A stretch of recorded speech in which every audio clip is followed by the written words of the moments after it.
नमस्कार, मैं उर्मिला यादव अपने YouTube channel Urmila Yadav Hindi classes में एक बार फिर से आपका स्वागत करती हूँ। आज की इस कड़ी में हम हिंदी साहित्य का आदिकाल, उससे संबंधित महत्वपूर्ण तथ्य करने जा रहे हैं। उम्मीद करती हूँ आप ध्यान से सुनेंगे और साथ ही वीडियो को लाइक करेंगे, शेयर करेंगे। यदि चैनल पर नए हैं तो सब्सक्राइब भी करें ताकि मुझे मोटिवेशन मिले। और ये बहुत ही महत्वपूर्ण तथ्य हैं, आप इनको अपनी नोटबुक में लिख सकते हैं ताकि आपको आगे चल के दिक्कत ना हो।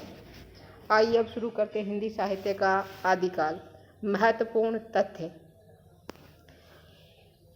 हिंदी साहित्य के 11वीं शताब्दी से 14वीं शताब्दी तक के समय को आदिकाल कहा गया है। आदिकाल की समय सीमा क्या है? 11वीं शताब्दी से 14वीं शताब्दी। आदिकाल का नामकरण, क्या क्या नामकरण किया है विद्वानों ने, देखते हैं। आचार्य रामचंद्र शुक्ल जी ने वीर गाथा काल का है किसको? आदिकाल को वीर गाथा काल नाम दिया है। राहुल सांस्कृत्यायन ने सिद्ध सामंत काल नाम दिया है आदिकाल को। आचार्य हजारी प्रसाद द्विवेदी ने आदिकाल नाम दिया है। आचार्य महावीर प्रसाद द्विवेदी ने आदिकाल को बीज वपन काल के नाम से संबोधित किया है। हजारी प्रसाद द्विवेदी ने कौन सा नामकरण किया है आदिकाल का? बीज वपन काल।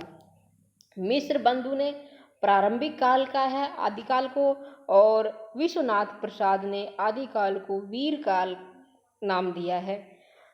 डॉक्टर जॉर्ज ग्रियर्सन ने चारण काल का है आदिकाल को। आगे है, आदिकालीन साहित्य को निम्न वर्गों में बांटा गया है। कौन कौन से वर्गों में बांटा गया है? ये वर्ग हैं: गद्य साहित्य, जैन साहित्य, नाथ साहित्य, रासो साहित्य, लौकिक साहित्य, और ये 5 हैं: गद्य साहित्य, जैन साहित्य, नाथ साहित्य, रासो साहित्य और लौकिक साहित्य। सिद्ध साहित्य में क्या है कि सिद्धों का प्रादुर्भाव 8वीं शताब्दी के आसपास माना जाता है। कब से माना जाता है सिद्धों का प्रादुर्भाव? 8वीं शताब्दी से माना जाता है। सिद्ध साहित्य का विकास पूर्वी भारत में हुआ। सिद्ध साहित्य कहाँ पनपा? पूर्वी भारत में। सिद्धों की संख्या 84 है। सिद्ध अपने नाम के पीछे पा जोड़ते हैं। राहुल सांस्कृत्यायन ने सरप्पा को हिंदी साहित्य का प्रथम कवि और उनके दोहा कोश को हिंदी साहित्य की प्रथम रचना माना है। राहुल सांस्कृत्यायन ने किसको हिंदी का साहित्य का प्रथम कवि माना है? सरप्पा को। किसको माना है? सरप्पा को। और उनका जो दोहा कोश है, उनकी रचना दोहा कोश को हिंदी की प्रथम रचना माना है। दोहा कोश का जो रचना काल है 8वीं शताब्दी है माना जाता है, जो 769 ईस्वी में लिखी गई थी। दोहा कोश जो सरहप्पा की रचना है, इसका समय क्या है? 8वीं शताब्दी, 769 ईस्वी। आगे है, सिद्ध साहित्य का प्रादुर्भाव बौद्ध धर्म की वज्रयानी शाखा से हुआ। किससे हुआ था? बौद्ध धर्म की वज्रयानी शाखा से हुआ। सिद्ध मंत्र जाप से सिद्धि की आकांक्षा करते। सिद्ध कैसे करते थे? मंत्र जाप से सिद्धि की आकांक्षा करते थे। सिद्ध साहित्य अर्धमागधी भाषा में लिखा गया। ये बातें छोटी अवश्य लेकिन बहुत ही महत्वपूर्ण है। इन्हीं में से बहुत सारे प्रश्न आते हैं। उसी रूप में तैयार किया गया है ये मैटर कि आप ये एग्ज़ाम में ऐसे ही आए, जिस तरह से परीक्षा में आता है उसी तरीके से तैयार किया गया है, इसलिए आप इसे ध्यान से सुने और नोट करें। सरहप्पा को सरोज वज्र, राहुल वज्र, सरहपाद के नामों से भी जाना जाता है। सरहप्पा के ग्रंथों की संख्या 32 है। कितनी है? 32 है इनके ग्रंथों की संख्या। किसके? सरहप्पा के ग्रंथों की संख्या कितनी है? 32 है। लुईपा, उसके बाद सरहप्पा के बाद आते हैं लुईपा का जो समय है वो 830 ईस्वी है। लुईपा राजा धर्मपाल के राज्यकाल में थे। किसके राज्यकाल में थे? राजा धर्मपाल के राज्यकाल में थे। आगे है, ये लुईपा के बारे में है। ये जो सबरपा के शिष्य थे। लुईपा किसके शिष्य थे? राजा धर्मपाल के समय में थे ये, और सबरपा के शिष्य थे। 84 सिद्धों में सबसे ऊंचा स्थान लुईपा का। सबसे ऊंचा स्थान किसका है? 84 सिद्धों में लुईपा का। अभी हम महत्वपूर्ण तथ्य कर रहे हैं उसके बाद इससे संबंधित महत्व वस्तुनिष्ठ प्रश्न उत्तर करेंगे, इसलिए आप ध्यान से सुने। फिर है लुइपा के बाद आते हैं सरहप्पा शबरपा। शबरपा का जो जन्म है वो 780 ईस्वी में हुआ था। चर्यापद इनकी सबसे प्रसिद्ध रचना है। चर्यापद किसकी रचना? शबरपा की। इनका जन्म कब हुआ? 780 ईस्वी में हुआ था। शबरपा के बाद आते हैं डोमिपा। डोमिपा का जो समय है, जो इनका जन्म हुआ था 849 ईस्वी में हुआ था। कब हुआ था? 849 ईस्वी में हुआ था। ये डोमिपा किसके शिष्य थे? विरूपा के शिष्य थे। किसके शिष्य थे? विरूपा। इनके ग्रंथों की संख्या कितनी है? 21 है। विरूपा, डोमिपा के बाद आते हैं विरूपा। विरूपा का जो समय है वो 9वीं शताब्दी है। कौन सा समय है इनका? 9वीं शताब्दी।